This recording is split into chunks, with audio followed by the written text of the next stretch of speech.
Welcome to మనం TV. నేను మీ అశ్విని. పహల్గామ్లో జరిగిన ఉగ్ర దాడితో వణికిపోయిన జమ్మూ కాశ్మీర్ ప్రజలకు ఇప్పుడు మరొక కొత్త సమస్య కలవరపెడుతోంది. భద్రతా బలగాలకు ఉగ్రవాదుల మధ్య తేడాను గుర్తించలేకపోతున్నారు.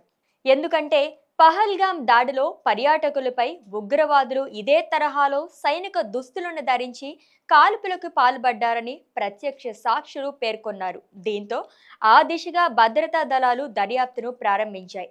ఆ తరువాత కూడా ఉగ్రవాదులు ఇదే విధానాన్ని కొనసాగిస్తున్నట్లు భద్రతా సిబ్బంది గుర్తించారు.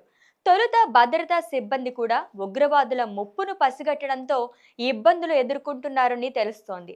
అయితే ఇటీవల జమ్మూ కాశ్మీర్లో జరిగిన పలు ఎన్కౌంటర్లలో ఉగ్రవాదులు సైనిక దుస్తుల్లో కనిపించినట్లు సమాచారం. ప్రజలు భద్రతా బలగాలు గుర్తుపట్టకుండా ఉండేందుకే ఉగ్రవాదులు ఇటువంటి మార్గం ఎంచుకుంటున్నట్లుగా తెలుస్తోంది.